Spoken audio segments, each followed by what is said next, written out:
Good afternoon, and thanks for tuning in to SBAM's Small Business Briefing. I'm Sarah Miller, Vice President of Communications for SBAM, and I am joined today by our recurring co-host, Kelli Saunders. Kelli, welcome back to the show. Well, thanks for having me back. I'm Kelli Saunders, Vice President of Policy and Engagement here at SBM, filling in for our fearless leader, who's truly a road warrior today. He started in Southeast Michigan, going all the way to the Bay region. So I will be here to give a couple of political and legislative updates. And again, always good to be with you. But Sarah, I think we're going to highlight a new member. So why don't you tell us who's new to the crew? We are. We do love to spotlight one of our new members every week, and today we are highlighting A&R Plumbing. They are an elite member located in South Lyon. So welcome to A&R Plumbing and team. We do have a couple of special guests joining us today, but we first want to start off with a couple of quick hits. The first one is a quick hit in the political world. There was a pretty big and interesting announcement last week, Kelli. Can you tell us about it?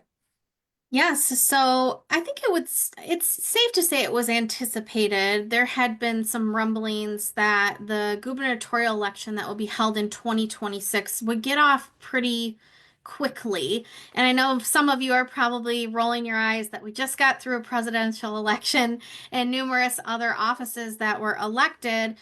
But the truth is that 2026 is also off to a very quick start.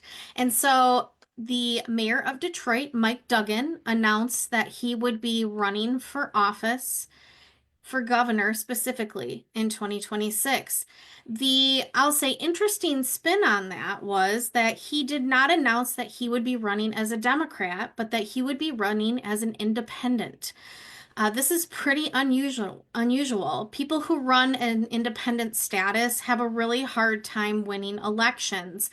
But his reasoning is really quite interesting. What he's saying is what he when he looks across the landscape, is that people are not so much identifying with political parties anymore, that they're sick of the bickering, and they want people to operate in a space to find solutions. He's been very loyal to the Democrat Party for a very long time. He is notated as being a Democrat in Detroit, as the mayor of Detroit, but he has chosen to run for governor as an independent.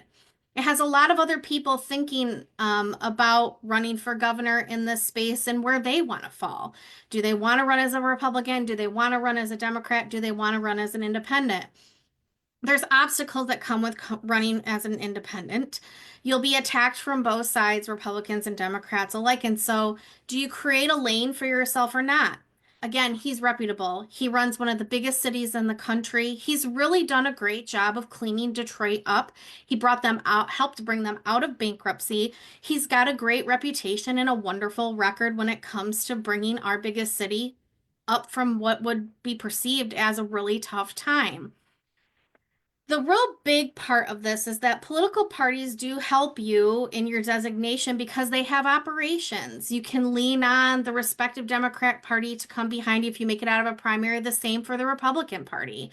And so, really, what he's going to have to do is raise a lot of money in order to be able to run in this lane. And so, we're going to see as we move forward with Michigan is do they identify more with an independent candidate than they will with parties moving forward? There's something to be said about Michigan. We saw all the attention that it grabbed during the presidential race, and that truly the people that ran in the middle and didn't really choose the Republican or the Democrat Party chose who won elections here in Michigan. It was the independents that decided who won. And so, really, the question for Mayor Duggan is, has he found a really interesting lane to run in? And then, who decides to run as a Republican and Democrat and the Democrat side? That's yet to be seen. There's lots of rumblings on who will. On the Democrat side, Secretary of State Jocelyn Benson has said to be looking at it. Lieutenant Governor Gilchrist has said to be looking at it. On the Republican side, you've got people like Tom Leonard, who ran for Attorney General a few times. You've got Congressman John James in Macomb County, rumblings of potentially Minority Leader in the Senate, Eric Nesbitt, all these different people that are considering this run. But the first in the race for 2026 is Mayor Mike Duggan, and it's a big one. So we'll see what happens. Buckle up. 2026 has already begun. All right. Well, thanks for that update, Kelli, and a little bit of context too behind his announcement. I do kind of have a quick update here for you before we do get to our next conversation, and that is some breaking news that happened last week, Tuesday, regarding the Corporate Transparency Act. I'm going to share a link to an article that we sent out to our members last week. So again, plug, if you're not on our email list, you really should be. But this morning, Brian actually sent me a text. He wanted to make sure that we shared that FinCEN, the Financial Crimes Enforcement Network, acknowledge the lawsuit where the Corporate Transparency Act has been stopped for now. And they stated that only voluntary submissions are required at this time. So again, the CTA is something we've covered numerous times on the briefing, announced last week due to a court decision in Texas that it is stopped for now, and FinCEN has acknowledged that lawsuit. So again, I'm going to drop the link for you so you can do a little reading if you didn't see our email last week. But just stay posted as more developments could occur over these next few weeks. All right, so we've actually invited one of our colleagues, Michelle Beebe. She is our Chief Revenue Officer, and she is going to have a conversation with our friend Kim Forster from Blue Cross Blue Shield of Michigan. So both Michelle and Kim, welcome back to the show. Michelle, I'll turn it over to you. Thanks, Sarah. Thank you for having us. And Kim, thanks for coming and joining our talk about all things Blue Cross, but more importantly, some of the areas that Blue Cross is focusing in. So could you kind of introduce yourself and tell me a little bit about what your role is at Blue Cross and Blue Shield? Yeah, Michelle, thanks so much, you guys, for having me. Repeat visitor, so I'm excited to be asked to come back and hang out with you guys today. So for those that haven't met me yet, Kim Forster, I'm Director of Pharmacy Account Management. So that means anything that touches our group customers that's related to your pharmacy benefit somehow touches my team. So our jobs are to support our group customers in making benefit decisions and helping them get to whatever their goals are when it comes to providing healthcare for their members. And obviously, we all want to keep our members healthy and actively working. And everybody, unfortunately or fortunately, is very well versed in medication treatments, right? So I think most of us have had to have prescriptions at one point or another. Most of us, I think the average takes 2.5 prescriptions a year.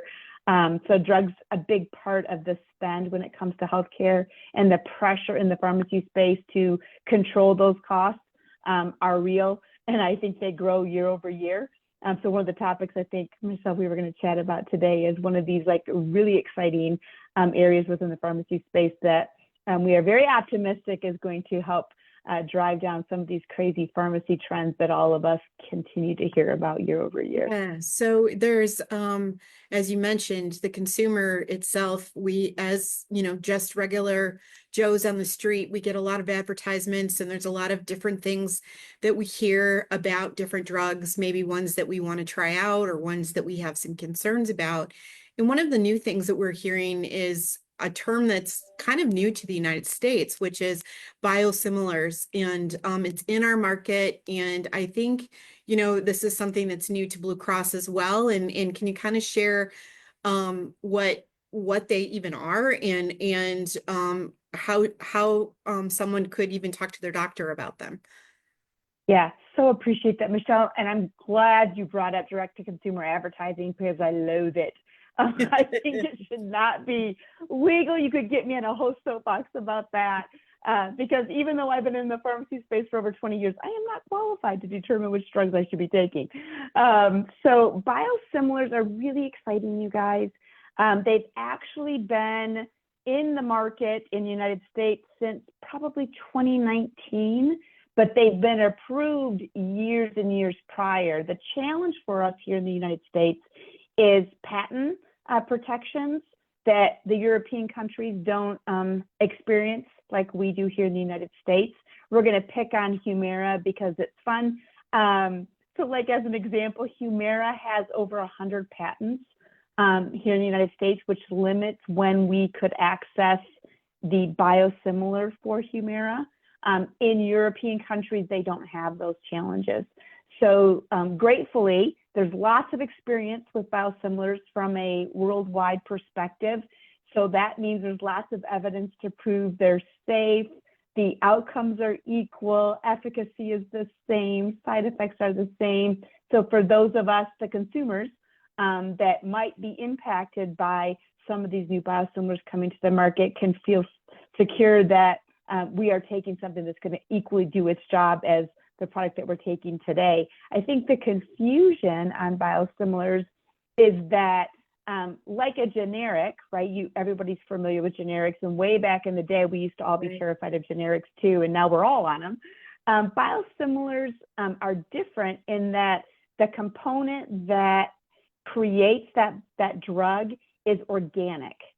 So it's a biologic product. It could be something within cells, it could be something that's genetic, but it's organic in nature. So replicating that product is much more complex than replicating a component that's like a chemical, which is what you would see like the non-biosimilars in a generic space. So biosimilars are not generics, but they are bioidentical products to the innovator products. So we pick on Humira because Humira now has 10 biosimilars in the US market, and all of us should be doing this because competition drives down cost. We love that.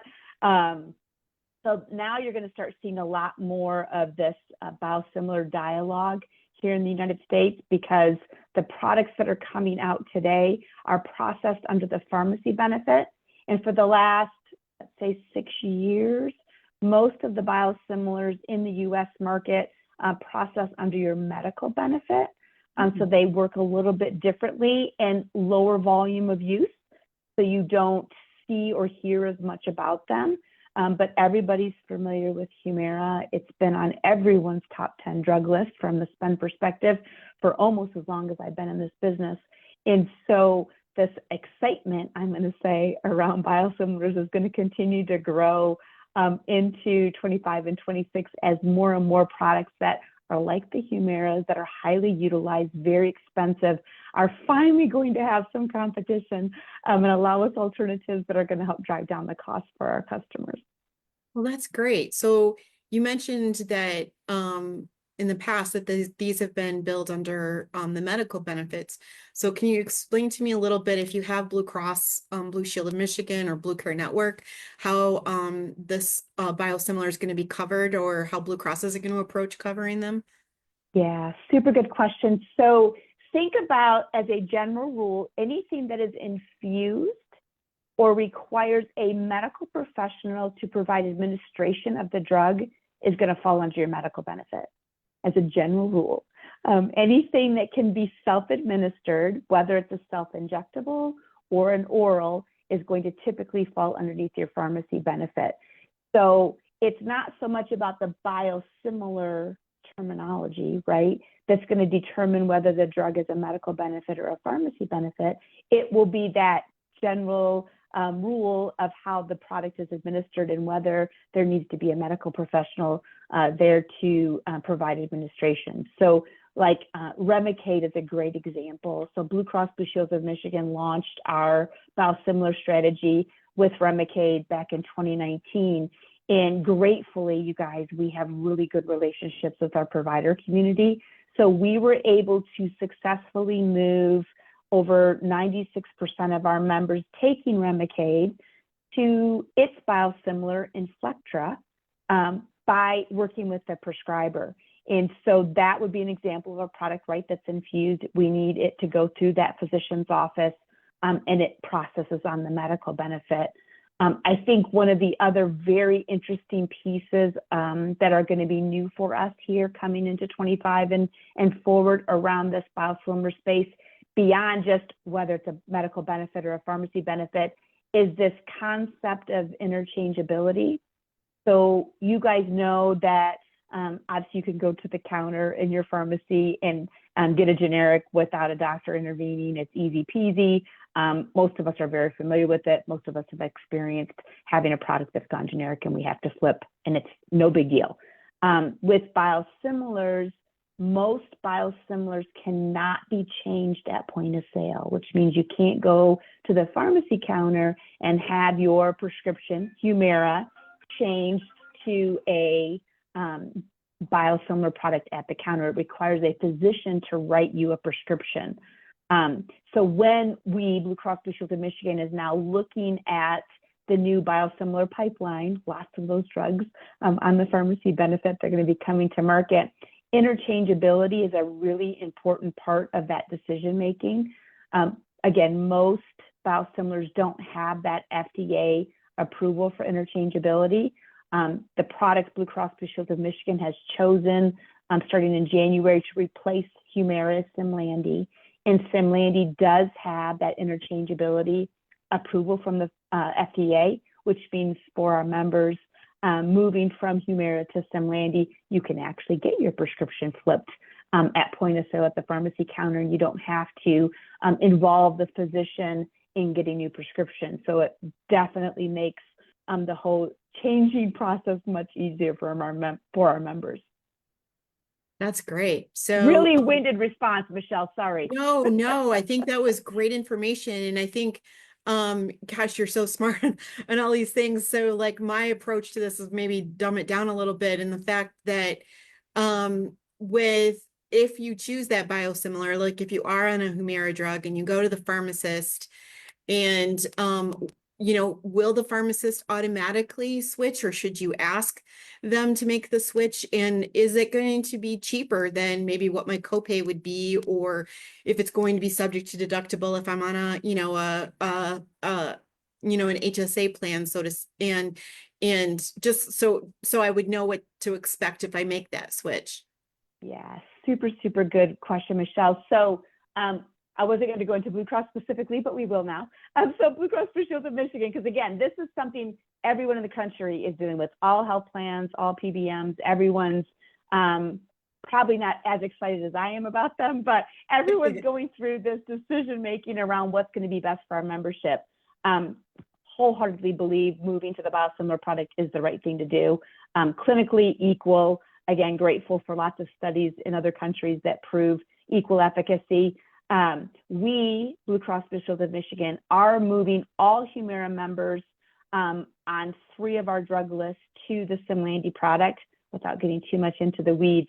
So all of our members will be moving to the Simlandi biosimilar product for Humira in January. And we're working very closely with Walgreens Specialty Pharmacy to help handhold our members through that transition. But Michelle, to your point, they can go to the counter and say, hey, I'm on Blue Cross Blue Shield of Michigan. I want to flip to the biosimilar product. And that pharmacist can make that switch at the counter. They don't need to get a physician to write a new prescription for them. And for members, just like our group customers, it does drive down costs significantly. The reason Humira has been appealing still from a cost perspective is the manufacturer provides very aggressive high dollar rebates on that product that drives down the overall net cost. So you look at list price minus the dollar amount of that rebate, and then there's this other, net cost that you're going to have on that product. The net cost of the biosimilar Simlandi is anywhere from $1,200 to $1,400 less than the innovator product, which is the Humira product. So everybody on a co-insurance, obviously that reflects on your out-of-pocket significantly because the net cost is so much lower than the product that's available today for Humira specifically. Well, gosh, I'm really glad you were able to join us today. I, for one, am grateful that we have people like you that get fired up and nerded out on all things pharmacy and are looking at ways that we can reduce these costs and overall reduce premium costs for all of us here in Michigan. So thank you so much, Kim. Thanks for having me, you guys. Sure. Absolutely. Thanks, Kim, and thanks, Michelle, for joining us today to lead that conversation. We do have quite a few things to get through yet today. So Kelly, the first one I want to talk about is what happened in the legislature last week. I know it's been a very busy and hectic time, so give us an update, please. Yeah, I would like to say I'm happy to, but there's some real heavy things that have been moving around in the legislature. If you recall, last week we did send out a call to action specifically for the Senate on unemployment insurance reform. If you recall, back in the summer, the House had moved to expand unemployment weeks from 20 to 26, and that was sent over to the Senate. And it had sat there obviously through the election. Now that the legislature is back, the Senate was considering also expanding the dollar amount of benefit increase. And they did do that last week, moving from essentially in the high 300s to $614 with a 3-year phase in and expanding the weeks from 20 to 26. We want to say thank you so much to all of our small business owners that responded to that call to action. It was high and targeted within your specific Senate district. There's no doubt in my mind that they heard you. Unfortunately, this is probably one of the most unified topics that the Democrats are focused on during this term. And so, therefore, that proposal of moving to $614 per week and a 26-week expansion now heads over to the House where it sits for consideration. We do anticipate that there will be movement in the House this week. Now, the dollar amount is something I think that we can still insert our voice into.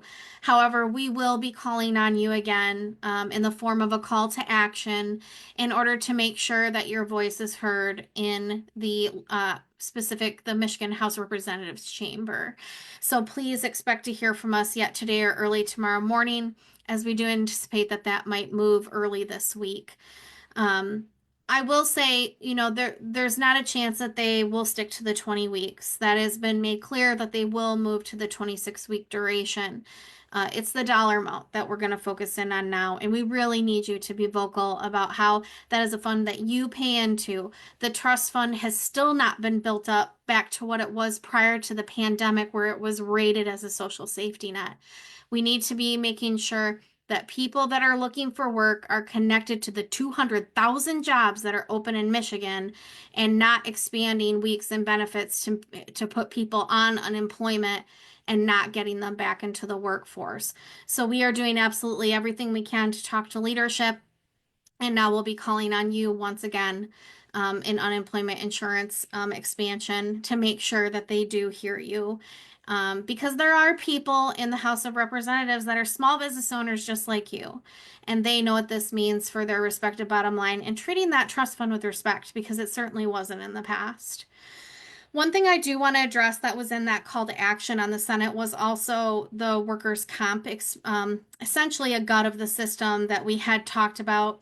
The legislation, the way that it's written in the Senate, focuses on potentially letting cases be reheard back all the way from 1985. It reduces work search requirements.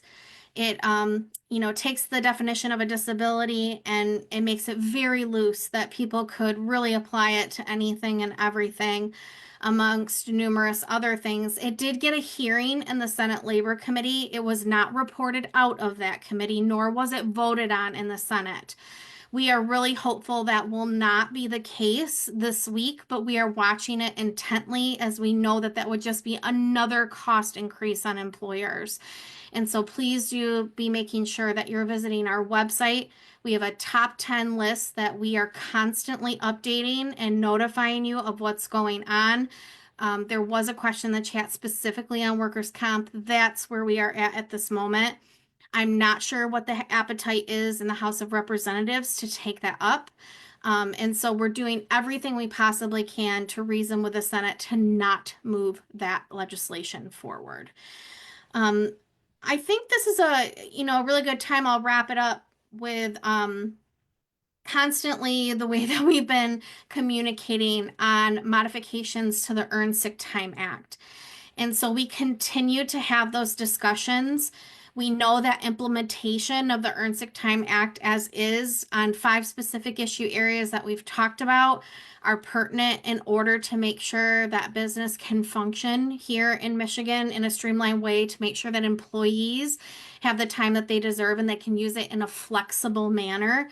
Please make sure that you are continuing to voice your concerns to your legislators on getting that fixed. We have a call to action open on that specific issue as well. Sarah, if you wouldn't mind dropping just some of those links in the chat so people can be reminded, that would be great.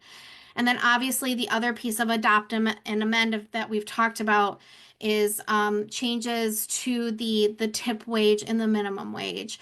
We continue to have discussions surrounding that as well. So please, please, please make sure that you are talking to whomever represents you. Call them, email them, go to their coffee hours. It is really going to be important in the next week or two that they see your face and know that you are a small business in their community. And some of these policies are very harmful if they're not either fixed or if they're stopped. So, Sarah, let's pivot to our survey results that we released last week. Quarterly, we survey our members to see how things are going out there, whether it's on certain policy issues, optimism, just really what's going on in our small business community. Can you talk a little bit about what we heard from our members? Sure, I will. And so I have too many tabs open and I could not get to those calls to action fast enough. So what I'll say is if you have not taken them yet and you want me to send you the links directly, just email me, sarah.miller@sfam.org, and I'll send them to you. I can't operate fast enough with what's going on right now. So they're on the website or just send me a note. So yes, so Kelly, we released the results of it's our fall survey that we do these quarterly. And there were a couple of things I wanted to point out related to really what you've just been talking about. The first is with unemployment insurance. And so we asked our members, do they support an increase in benefits and an expansion of weeks? And the vast majority do not.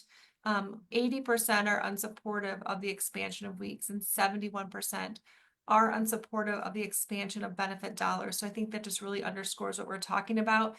And as Kelly said, when we send these calls to action, please make your voice heard to them as well. We can lead with these headlines and we can talk about it in the media, but your voice really does matter the most.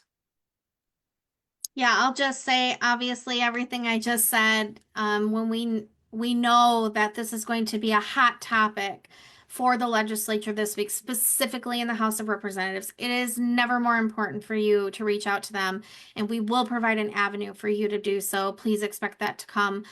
We hear you loud and clear, but unless they hear you, we can't do much about that. So please feel free to reach out on your own, or we will be providing that avenue for you very soon. Yes, we will. Yes, tonight or tomorrow, as Kelly said. One of the other things that we did ask was about the new sick leave law and especially the 3-day no call, no show provision. And again, this is not surprising, but nearly every respondent indicated that this would be problematic for their business. So, again, we understand, we're hearing you. We asked about how people are currently handling paid time off too, as a barometer to say like, okay, how are you actually giving time off to your team? And over 80% already offer paid leave. So again, the benefit is already there, but again, this 3-day no call, no show provision is going to be problematic for all of us moving forward. Yeah, and I think this one has really resonated with the legislature, Sarah, because they fall under this act too. And so a lot of offices only have 2 staffers. They have essentially like a back desker that does a lot of policy work, and then they have a front desker or the person who handles constituent services.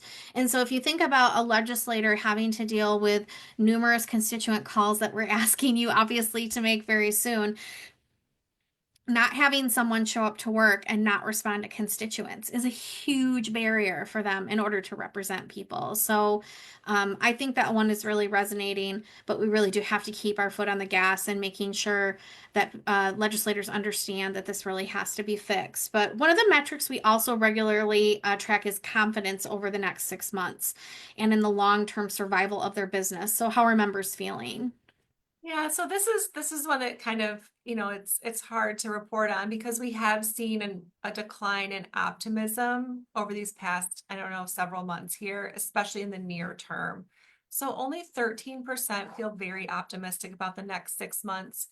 34% remain very optimistic about long-term survival. But what I think this shows is that our members are just under such immense pressure as it relates to inflation, compliance issues, regulation. And so, again, it really does help us frame what's important to you and the things that we need to work on, and do our very best to make it a little bit easier for you and provide those resources for you moving forward. So we're here to be supportive. No, you're not alone.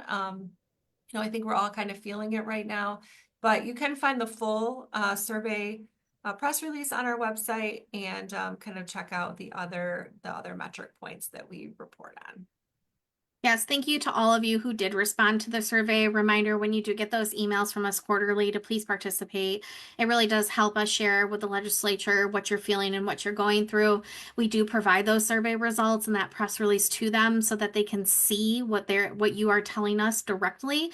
And we've had pretty good dialogue from certain legislators who have reached out to ask more detailed questions about why and who we're hearing from, specifically in regions. And so thank you for that. But Sarah, I think we're going to round out our show. We are.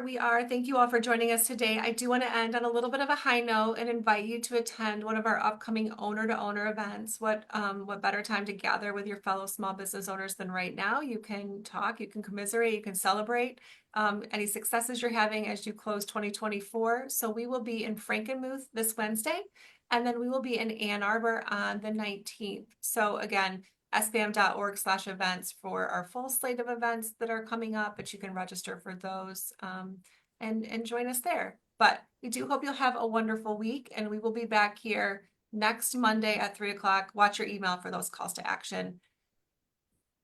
Thanks so much, everybody. Have a great week, and we will be in touch.